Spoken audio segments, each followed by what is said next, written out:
Welcome. You are at the CCC. Where there are no outside issues. I'm Anthony, a 7th year doctoral student in clinical psych, an addict and an alcoholic, another bozo on the bus, and I care about you. Yes, and I'm LouiLou, or LouiLou, however you want to call me. My pronouns are he and him. I'm a former Miss Castro Country Club. I am in recovery for crystal meth and alcohol, and I am always in search of balance.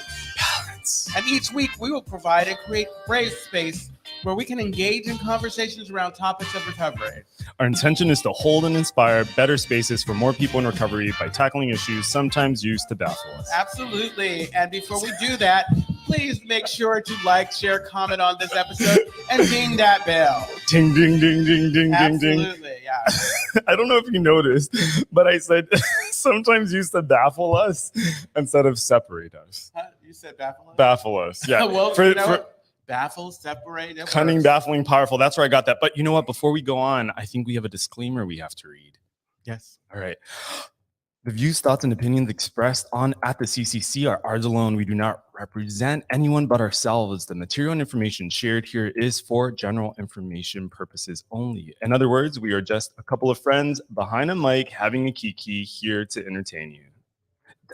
Let's have a kiki. Let's have a kiki. How are you? I'm good. It's like we weren't here last week. We certainly weren't. And why weren't we here last week, Louis? Because we were in Hawaii, Honolulu, Oahu. Shout out to all of our friends over in Honolulu at the Aloha Roundup. Absolutely. Thank you for such a beautiful time, very hospitable group of sober people. Yeah. And that was my first time, so it was really wonderful. It was really wonderful. Yeah. I think this year was their strongest show of people, maybe like a little over 400 people attendees or something like that. That's amazing. I mean, come on now. You got the backdrop of the island. That's enough to get people there. It was enough to get. And you know, something that was really amazing. I actually roomed with 4 other adults, meaning there was no drama. We had Airbnb. That normally when you travel with people, you can always expect that there's going to be some friction, and there was no friction. And if there was, I wasn't involved. Yeah, I don't know why I said little. There was literally no friction. One of our roomies is actually in the room today, Steven. Hey, Steven. We'll wave at Steven and Steven's friend. What's your friend's name again? Can we say your name on air? No? Okay, Scott, yeah. We have Steven and Scott in the studio keeping us company. His name, it's not like you said his last name. Yeah. And what's your last name? Address. Yeah. It's like his last name and address. Yeah. And this is where you can find Scott. You know. Yeah, so how was Hawaii for you? Hawaii was great. Okay, so I really feel like I made the most out of it. I got it. Like the thing that I marvel at is I've never been to 2 beaches in one day. I did that. I actually took my shirt off and got in the water. We were joking about this. Yeah, we were joking about this. But it's like I joked before I went. I said they're gonna try to roll me back in the water. Real talk. I was telling Louis while we were on off air that I have never been more hyper aware of my body. And, same here. And this is not to make light like body dysmorphic issues, because I certainly have them. I think most gay men have them. But I have never seen so many toned and hard bodies in my life on one beach. Absolutely. I was like, they're going to kick me off this beach. And it felt like a requirement. The thing that's interesting, it's like they were all really warm and friendly. And it wasn't about oh God, you don't fit in here. It was about, hi, aloha. What's that other one? Malekaliki. I know. Or mahalo's goodbye, right? Is it good? I don't know. I thought it was. I know Ohana from Lilo and Stitch. Okay. All right. So what's today's topic? Today's topic is drum roll. It's like the only thing that you have to change is everything. Everything. Did you ever did you hear that in the beginning? No. Okay, so I heard that a lot in the beginning. I don't hear it as often. When you say beginning, what do you mean? When you when I was very first exposed to recovery. Mm-hmm. Yeah, but I heard that in the beginning and I didn't get it because I think, we all come in. I'll speak for myself. I came in, I was super defiant. I came in defiant, and to have somebody tell me I can't do this and I can't do that and I can't do this, that was a lot. That was a lot. That was a lot, and it's like I'm all thinking, seriously, what did I sign up for? Yeah, can I tell you? I think the first time I actually heard that phrase, "Everything you have to change is every." Wait. The only thing you have to the only thing you have to change is every. I think the first time I heard that was last year. Okay. I also, can I tell what? No. What were you gonna say? I think the other thing, and when I heard it, I cringed because I was like, "Oh, here goes another one of those things that whack ass people say that's not in like any recovery literature, etc." For people who might be chiming in who are not familiar with 12-step or recovery, so this idea of the only thing you have to change is everything. Honestly, I don't know where it came from, but I think the spirit behind the phrase is that basically everything that you were doing before you got sober needs to change, right? And not necessarily like practical things, kind of like how you wash your clothes, but maybe the way I see that is like your perspective or your view of the world. How do Absolutely. Well, the way that I boil it down when I'm talking to sponsors, you boil it down? I boil it down because you got to boil it down. No, I talk about it like this. When we talk about the only thing you have to change is just what you said, your perspective, how you view things. It's not like you have to let go of physical things or whatever. You change how you view it. And the way that I relate that is before I came in the rooms, it's like I used to put more importance on physical things, more importance on the things that I had. And it wasn't until I didn't really have anything that I started to appreciate that those things aren't as important as these things, as our connection. Yeah, our friends. And so that was for me when I had to change it, I had to change how I view the world right now, because the way I've been viewing it wasn't working for me. I've been, since Hawaii, I've been having maybe it's not a hard time thinking about recovery, but maybe I've just kind of been in this like spiritual headspace where everything feels so abstract to me. You know what I mean? Like I've been thinking a lot about like, what does it mean to be a sober person? And like, now I have a few years under my belt, and like, because we talk about 12-step being a spiritual program, and I'm like, man, what does that mean? And so recently, a lot of it for me is, especially in that, like talking about everything, the only thing you have to change is everything. I'm like, wow, like right now I'm like acutely aware of my like impulsive reactions to things, like, okay, for example, so I work in an environment where I need a lot of patience, right? And, just today I noticed myself like losing patience, and I started to like feel this thing boil up, and I'm like, what's that about? Like where did this rush come from? And then it made me think about like, oh, the only thing you have to change is everything. And to me, it's like this fundamental thing, which is like, okay, my view of what it means to have whatever patience, or I don't know.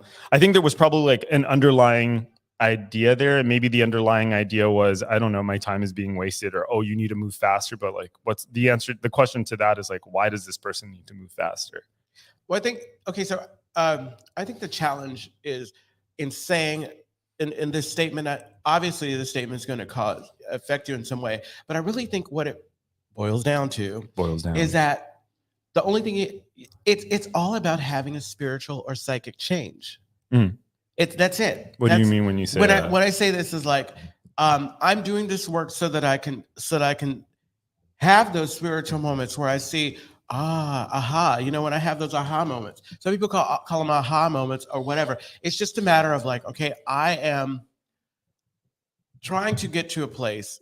I mean, the purpose for my recovery is trying to get to a place where I show up for me and for the rest of the world in a different way, that I realize that I'm a part of this. Like, I'm essential. I'm not the most important being in the universe, but I am essential.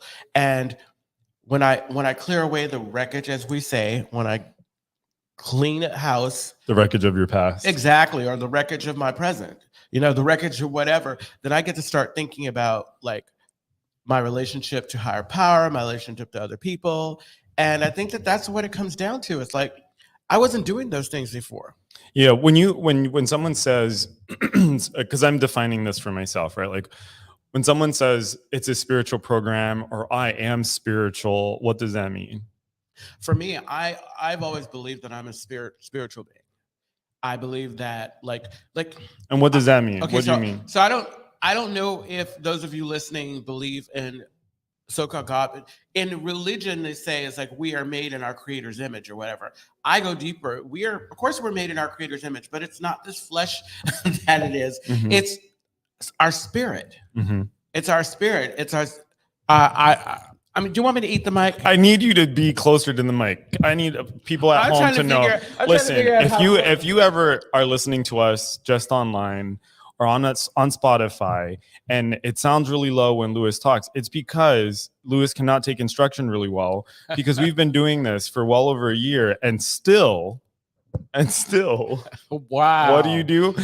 Okay, so I didn't think that I was going to get reprimanded live on air, but you know what? Okay, I am going to take instruction today. But where are we at? We're about a spiritual program. We have a comment that just came in, Brandon.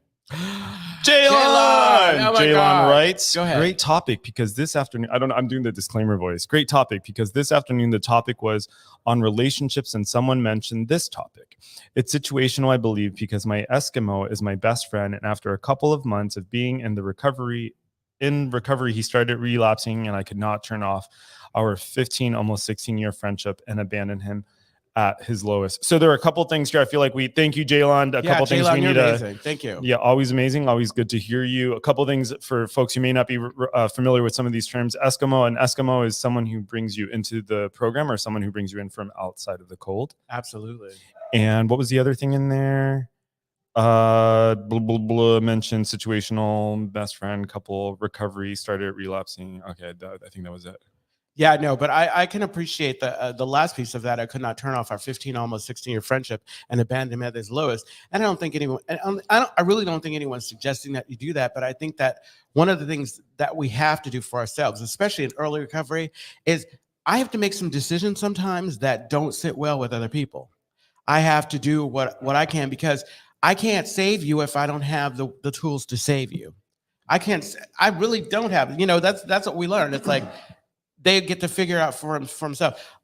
I believe I figured that Jaylon, you probably figured it out because you're thriving. I saw your name on the board.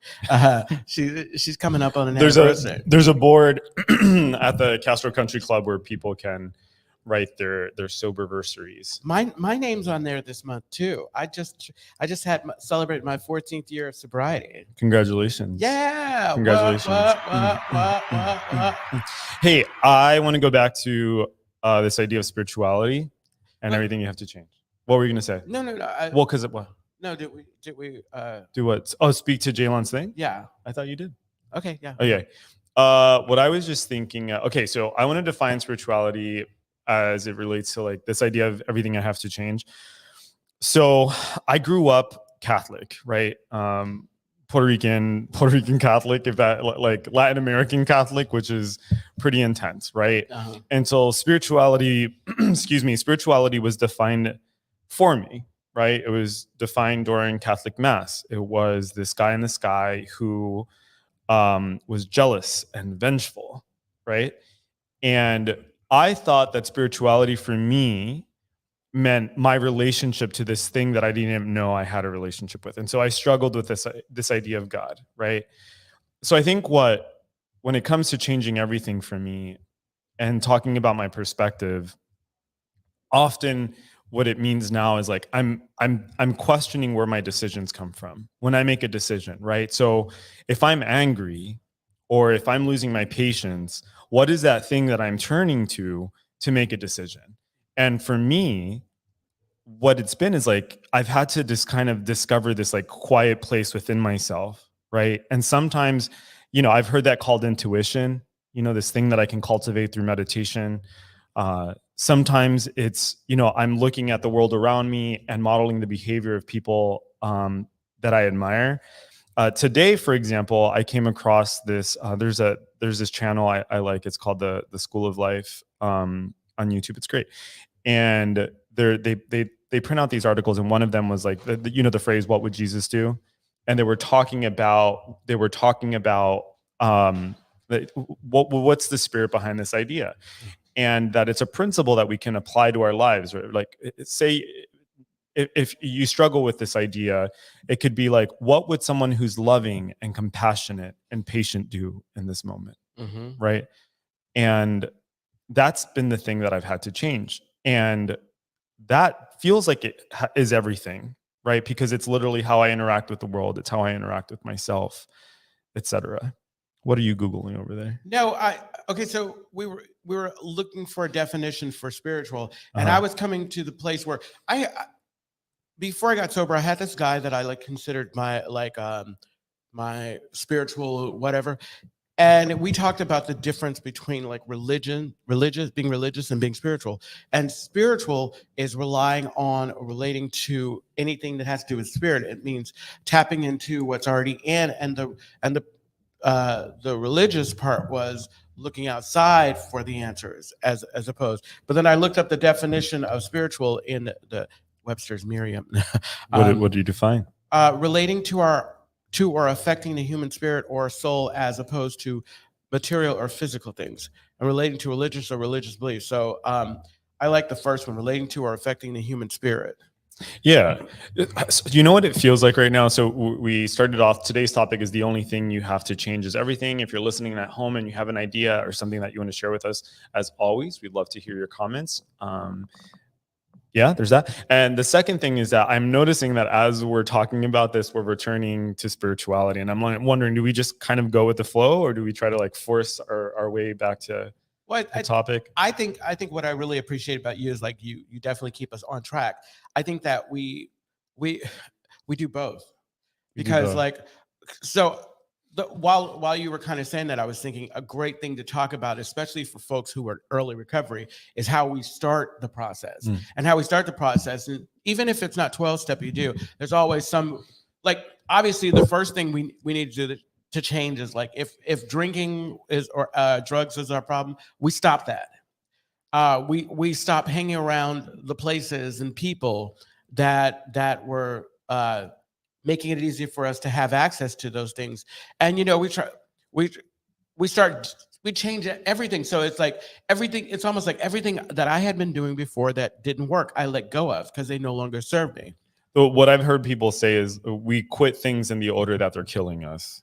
Yeah. Right. So it's like when I was drinking and using, what was killing me was drugs and alcohol. Right. And then I got sober. And then what was killing me was like my attitude. It was like my volatile like way of being in relationship. And so then I had to start addressing that, And now as like I get more time, I'm noticing that now like Cunning, Baffling, Powerful, that like my addiction and stuff is like shows up in food, shows up in how I spend money, and like these really subtle ways that are really easy to keep secret. But yeah, going back to you. I always say, like, in the beginning, it was really obvious, like the obstacles that we were facing, they were just so in our face or whatever. And I think what's insidious about this disease is that after a while, it becomes, the things that we have to address are subtle. And it, how some people say it's like, this is a disease that makes me want to forget, but it's not, it's not that I'm forgetting. I'm not aware, I'm not aware because, they say more will be revealed when the time comes. And I'm doing the work right now, I believe, so that I can be ready for the things that are coming my way. And we have a comment. Let's see this comment. Terry, I don't even know if we should read this, given what you said the last time we were on here, Terry. That's okay, Terry. We love you. And I think I've forgotten. I was so I can hold a grudge. Hawaii. The last time Terry sent us a comment, Terry made it very clear that he was not interested in speaking to Lewis or myself, but in Bonnie Violet. But Terry writes, wait, put the comment. Sometimes I relapse without relapsing. Terry, I'd like to know more about what you mean by that. I have my own interpretation of what that means. Same here. Yeah. So what that makes me, thank you for your comment, Terry. We love you. All jokes aside. What that makes me think of is, like emotional relapse, like my emotional recovery, going back, but before I even speak on that, I was just thinking, I keep coming like, I keep having this image in my head when I think about like the only thing I have to change is everything, is that back to this idea of perspective. And it isn't that like the only thing I have to change is everything. Gosh, for whatever reason, the more I repeat it to myself, it feels philosophical. I'll come back to that in a second. But to Terry's thing, relapse in behavior without picking up. Absolutely. Oh yeah, for sure. Yeah. I mean, so speaking to this, like one of the things I was talking to my sponsor this week, and she was telling me, she's like, if you see all these people with all this time, and it's like, what are they doing? They're so mean and they're so grouchy. Like, did you really come into the program to be a bitch to everyone? And if so, like, you should probably just have a drink. Yeah. Yeah. But yeah, I can relate to this. Definitely relapsing like emotionally.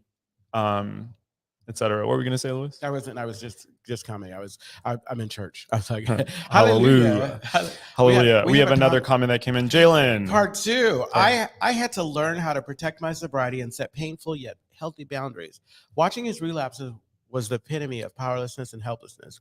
Even his sponsor told me to stop talking to him because my disease will talk to his disease. I agree. The blessing is because of my consistency. I've been here every time he's gotten back. Yes. That's really well. I think what's interesting is like, okay, so and thank you, Jaylon, for your comment. With my sponsees or folks that I've worked with, like specifically when we're talking about like sexual behavior or whatever, sometimes they don't understand, like taking a pause or a break from something does not mean it's the end. What's happening is like you're taking a break from something, you're addressing it, you're doing the work so that it no longer has that kind of hold on you. And I think that that was a little sidebar, but I really appreciate that, Jaylon. I do too. So I was just what do you want to say, Louis? I don't want to say anything. Louis was making a face at me. Okay, I was not making a face. This is my face. I'm sorry. No, exactly. Okay. So the only thing you have to change is everything. Absolutely. I think everything changes. Oh yeah. I don't have to, like, everything changes by virtue of my like working on myself. And this case would be like, is it everything or is it you? It's me, right? And so if I'm working on me, everything's going to change, right? And when I notice myself going back to old behaviors, again, like if you're chiming in and not chiming in, if you're listening in and you're not familiar with, if you're chiming in. I don't know. I've said that a few times. That's okay. But if you're listening and you're not familiar with 12-step, I want to break this down for you, or I'll break it down for myself. So break it down. So when I was thinking about like, okay, so when I was first kind of like struggling with drugs and alcohol, I didn't realize I was struggling with drugs and alcohol, right? Like that wasn't the thing. I thought like, oh, it's everything else. You know what I mean? It's like, this is just what I do to party. This is what I do to have fun, right? And then I tried to stop. And when I would return to it, I'm like, oh shit, I don't think I can stop. But then I would like reason with myself, well, actually, I can go this week without drinking. You know what I mean? But then I would come back. All right. And so when I started to work on my recovery, I was realizing, actually, I have all of these reasons why I keep coming back to drinking and using, right? Yeah. And as I start like working on my by program, I mean like as I'm working on myself, I'm realizing, oh shit, like the world around me is changing, right? Because, for example, like one of the things it was really hard for me to get, I had like a lot of resentment toward my family, right? My dad was in and out of prison. I was adopted. There was just all this, there's a lot of drugs and violence and stuff. And I was so resentful. And I thought I had every reason in the world to be resentful, right? And then I realized, well, actually, this is by doing the work, and meeting with my sponsor and going to meeting. I'm like, actually, this is doing me a lot of harm, right? Yeah. And when I realized that, suddenly, literally, I didn't have to address every relationship I had with people. All of my relationships changed. They remain the same, but I'm the one who changed, right? Did we have another comment that just came in? Oh, okay, I saw Louis look over. No, I put my cup away because I realized I was making a mess. Another way, like I was looking at, okay, so we try to, as a sponsor in the 12-step program, I try to prepare my sponsors for things that are coming. And when you do the work, even if you do the bare minimum, then the only thing that you can expect is change. Right. Change is inevitable. It's gonna happen. It's gonna happen whether or not like when people say I got a little bit of AA and now I go out and I can't get high the same way. Right. Yeah, it's gonna mess things up for you. Yeah. You know one of the things I really appreciate that I've heard from people in recovery is that basically what you just said is like you get a little AA in your head, and then it's messed up drinking and using for you because it's always like in your head, right? Absolutely. I appreciate that. I think, oh man, I forgot what I was going to say, but it was like related to going, what was it? Oh, just come back to me. I totally forgot. It'll totally come back. It'll come back. We have the perfect. Terry says, Mhm. I had to change people, places, and things because they kept chasing me around. To change people, places, and things. Did you have to change those things? Like, what do you mean, Terry? Well, Follow-up question. I think, you know what's interesting? Okay, yeah, I had to stop going and doing the same things I was doing. But I also joke, or I just say, it's like, I believe that when I was in that, I was vibrating at the frequency that they were vibrating at. And as soon as I got away from that or whatever, all of a sudden my vibration started to change. And some of the people that I knew from before did not know me. They couldn't see me. It's like, one last story I'll tell. I was one of those like, oh God, I don't want to turn my back on my friends just because I'm not drinking anymore. And I did a lot of my dirt here in the Castro. And at the time, there were a lot of these bars and everything. And one of the places I would go to was a bar on Castro. And my really good friend, he was always there because our thing was to pop in there after work and what have you. So I would still go in there. And I would go in there and I thought I was being progressively alcoholic by buying them shots and whatever. And it wasn't until a situation where we were all hanging out and it was the 4th of July. I was house sitting right here in the Castro. People were drinking, smoking pot. And I didn't think that was an issue or whatever. But I go into the bathroom and there was a big bag of crystal meth on the ground. And I'm like thinking, check please. And so in that moment, God said, I got out. I left, and I there were folks there that I could trust to leave there because they were mutual friends. And I realized that, you know what, it's not for me to change people around me. I don't need to. I just need to decide for myself what is going to be safe for me, what's going to work for me. And I think that like we come to that when we come to that, like, as much as it might sound, if I say to you, the only thing you have to change is everything, I'm not saying you have to do that today. It's not going to happen. I wish for you a long and slow recovery. I want it to be painful too, so you don't want to repeat it. Yeah. So I have a question for you, but the thing that keeps coming up for me is like, I personally, I don't think, spiritually speaking, like, I don't think that we change anything, right? I don't think, okay, so if I'm thinking about the 12-step, like we change things outside of us or things. Well, what I'm saying is like, I don't change the world, right? The world's unmanageable, right? So what I'm thinking of is like everything around me changes, but it isn't because I am doing anything. Like we can say, of course, like practically speaking, I'm doing my 4th step, right? So I'm looking at my past and I'm like correcting my errors. I'm going to therapy. I'm like seeking the counsel of like my therapist or my sponsor, right? Like, sure, those are practical things that I'm doing, right? Uh-huh. But in my experience, I am not changing anything, right? Like maybe I'm living my life differently, but the world around me is changing, but I'm not changing anything. And the reason why I'm saying that is because I'm going to say the G word. It's because I think like God is at work in those situations, right? Which is also like something that I had to come around on when it comes to recovery, is this like idea of like, what is this thing that I'm calling God? So I have a question for you. Shoot. Okay. So can you name like one experience when you went something where like there was this kind of like shift inside of you, either you felt the shift or you thought the shift and you're like, holy shit, things are changing.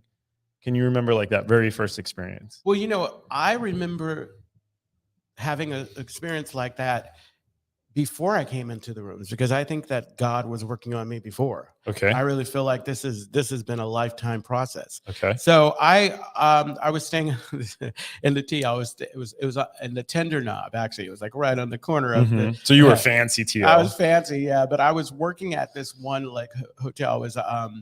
I was staying there for a room and board, and I was working it was for seniors, and I was working in their kitchen as a waiter. But one of the days I came in, I was a complete mess. And I think I may have told you a story, but one of the guys who was waiting, he was a complete wreck. He was sweating and whatever. And I ordered a peanut butter and jelly sandwich, and he brought it back, and it was like he made it with his foot. Like it was a mess. It just did not look right. With his one foot. And I was upset, and I was talking to my friend who's a really good friend of mine. And I'm all, this is stupid. This is like, whatever. This doesn't make any sense. And my friend was not responding or reacting the way I wanted him to. And it bugged the hell out of me. And for a while, I was upset. And I don't know exactly when the shift was, but I realized that just because I'm passionate about something doesn't mean that someone else has to be as passionate. And if they're not as passionate, doesn't mean that they don't care about me. It just, I don't get to dictate how somebody feels about a situation, because I obviously was making a big stink about it. But I've had so many of those like coming in, but that one stands out for me just because. Yeah, when I think of this story, I think it strengthened my relationship with this individual, and it really kind of got me ready for like the future. I didn't even know I was in pre-preparation. Yeah, I'm thinking of my own question. Yeah, I was going to comment. Go ahead. Like what is you it? had said like you didn't, because God's at work or whatever. You didn't think that you were changing anything or whatever.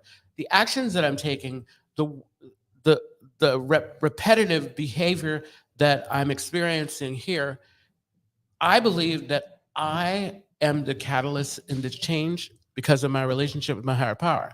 I think that everything around me is still the same. Now, obviously, it's changing, but it's supposed to. But it's one of those things I always say. It's like, I am learning to live life on life's term. Life just happens. It's not about me.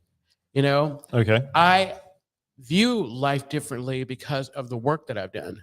Like, I don't see everything as a big deal in the same way that I used to. I don't see everything as like they always say, with the alcoholics and addicts, you can't tell the difference between them. They don't know the difference between a bad day or the end of the world. Yeah. And really that's because I've changed me and how I see things. It's almost as if I put on a different pair of glasses and I can see the world the way it really is, as opposed to the way I dreamt it was, or the way I hear that. We have a comment that just came in. Hey. I had to do the work, make the changes. It didn't just happen because I quit. Very nice. The club was good for making changes. And by plug, he means the Castro Country Club. Absolutely. So go ahead. If you're listening, and we're reading, because you can also see us live, but it's like we're reading the comments. Oh, we're reading the comments that are coming in. So I recently started reading a few books on discipline. And the reason why I started to read a few books on discipline is because one of the things I'm like hyper aware of is that, like, growing up, I wasn't necessarily taught discipline, right? There weren't necessarily the healthiest dynamics at home. And I internalized a lot of like messages that weren't very helpful for me, right? And so there are a couple things that I've had to learn how to change, or things that I'm like teaching myself how to change. So for example, one of the things that I do is, like, sometimes I'll give myself passes, especially when I'm uncomfortable. And one of the things that I've recently started to kind of alter a little bit in my life is, like, actually, when I'm uncomfortable, like, I give myself time to like actually sit in whatever's uncomfortable. If I'm uncomfortable by something, I try looking directly at that thing. There's this like, is that why you're looking directly? No. Anthony's like super intense. Yeah, I'm like now looking right at. I'm like, if I'm uncomfortable, I'm like really giving you my left eyeball. But yeah, that phone call comes in on my phone. If I have like some resistance inside of me, I'm like, no, Anthony, like, you need to pick up that phone call. Yeah. Or you know what, there's something going on in that room. And the work too is engaging, like, okay, is this something that I'm uncomfortable with and I should stay away from, or is this actually something that I've just been fearful of and it's time to look at the thing and walk through the thing? Absolutely. Right. And Vedanta, they say we are changed not by what we walk away from, but what we walk toward, right? Mm-hmm. What we look at. And so that's the thing that I've been working on recently, and that's been difficult. We have right? a comment. We have a comment coming in.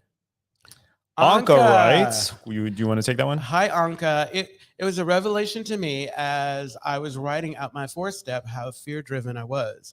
I now make it a point not to let fear hold me back or make decisions based on fear.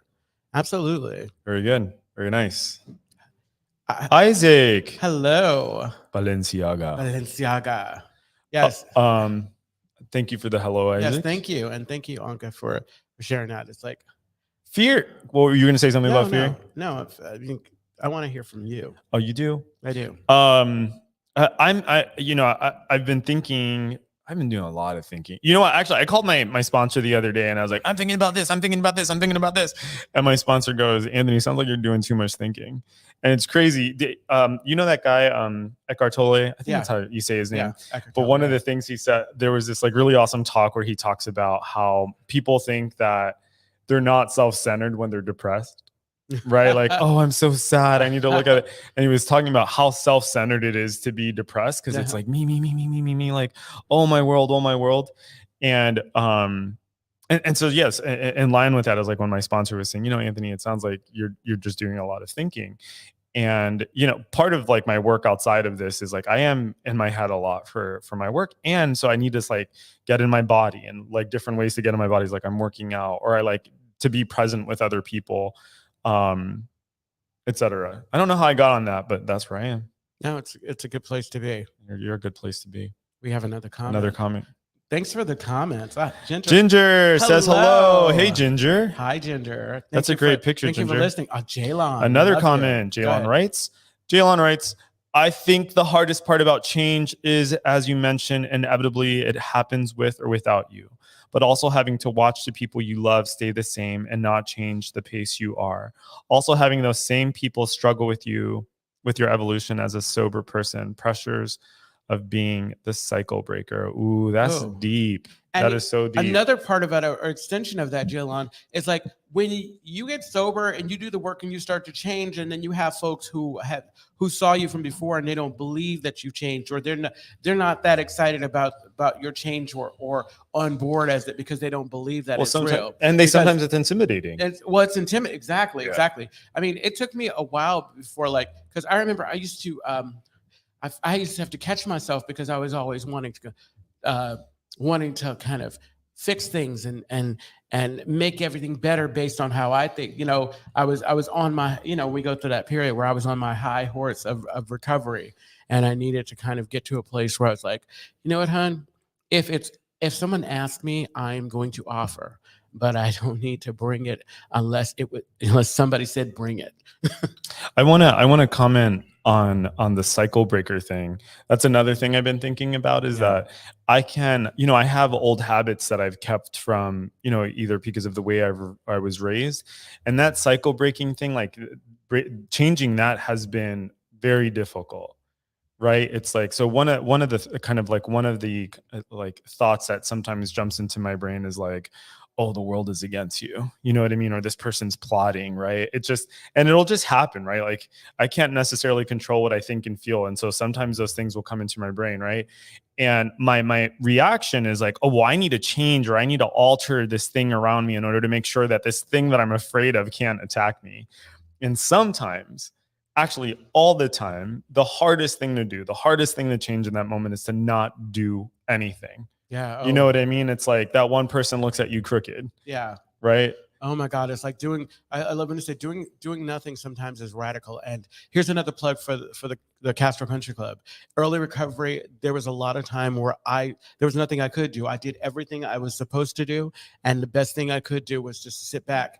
And so I was able to spend a lot of time here kind of just learning how to be with other people. And yeah, so here's a plug for doing nothing. I like doing nothing. Yeah. The other thing that I recently, not recently, but something that I've learned to accept is that just because I'm sober, or just because I'm living a good life, or just doesn't mean that I'm not going to have anxiety, or I'm not going to occasionally be sad, right? And that I think the difference now in my life is how I hold those experiences. Absolutely. That's right. A change we're talking in. And so in every life, some rain's got to fall. But it's some what's got to fall? Some rain. Rain. In every life, some rain has to fall. Right. And I think that it is the change, or the difference for me, like I was talking at the beginning, is how I look at it. Like, instead of thinking, oh, woe is me, I'm never going to come out of this. This is just what I'm going through. It is what I used to do, very practically, as I say, I used to practice gratitude for having emotions. Mm-hmm. For feeling something, because before I used to shut them down. I'm not doing this, and so I could rely on drugs or alcohol to numb me out until they didn't work anymore. Yeah, I appreciate that. You know, thinking about thinking. Did I ever tell you thinking about thinking? Did I ever tell you my story about like being in the air? I was like going through a breakup and I was in an airplane. Did I tell you about this? Which breakup? Man, don't start. Don't start. Okay, sorry. Gosh, that's so. That shit threw me off. We have 5 minutes left for us to be on air, but for those of you who may not know, we continue on for 15 minutes after we go off air, and that content goes directly to our podcast. So it's an incentive. Sometime next year, you'll be able to hear. Oh shit, Brandon, you catch that? That's a comment on Brandon's. No, Brandon's doing what he needs to do, but it's taking time for the. He pulls your plug. I know. It's taking time for past episodes. All of a sudden, you can't hear me. Yeah, and now I totally forgot what I was going to say. Oh, what were we talking about? I know. Change. Isaac, I really want to become sober and maybe go to a meeting. Definitely anxious about it all. I hear you, Isaac. Yeah. I think that's certainly something that I can relate to. I remember when I first came in, I number one did not want to be there. I wanted to be sober. I know I didn't want to be in a lot of pain, and I definitely had a lot of anxiety. I'm really grateful that people were really warm and inviting to me. And the only thing that I had to do was to tell the truth. And the truth was that I was uncomfortable and that I wanted to get sober. That was the only thing. Those were the only things that people needed to know about me. So thank you for that comment, Isaac. If 12-step is the path that you're taking, it's like you show up in any way that you can, even if you are not sober. It's like sometimes it's the best place to be. That's to me the way to start. Just work up the courage and go. Yeah, one of the things, Isaac, my last comment is about your comment. So again, thank you for that. Is like, I think one of the biggest things that changed for me from trying to get sober to where I am now is that I realized that I actually had a life worth living. And I didn't realize that because when I was drinking and using, and even before then, I didn't want to be alive. You know what I mean? Like my best days were the days where I thought maybe I won't wake up tomorrow. Right. And so now I'm at a place in my life where actually I look forward to every day. And even in those days where I'm really uncomfortable, I'm still happy to like have the feelings and the thoughts that I have because I have community, etc. Oh, that's beautiful. You're beautiful. No, you are. Oh, I love that. I love that. So, are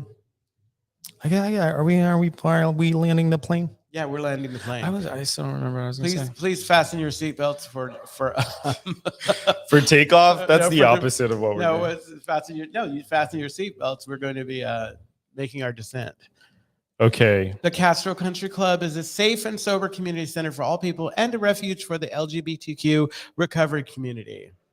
We provide programs and services that help people change their lives by supporting personal growth. Our vision is to reduce the suffering of addiction by connecting people to community, opportunity, and support. You can find more information, including all the ways to contact us at www.castrocountryclub.org/podcast. And tune in every Tuesday at 4 p.m. Pacific Standard Time, 4 p.m.-ish.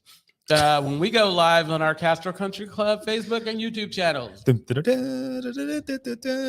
Find us wherever you listen to podcasts. That was smooth. You're smooth. No, you're smooth. I'm actually smooth. You are. I'm like a dolphin. I was gonna make that. Right. Brandon was gonna hit a button. Are we going off air and gonna keep talking? And quick shout out to Bonnie Violet. We miss you. Oh, Bonnie Violet, we miss you. Yes. We were talking about you before the camera started rolling. Yeah, it's probably good that it didn't come. We didn't put it on camera. Probably. Anyway, we love you. Come in.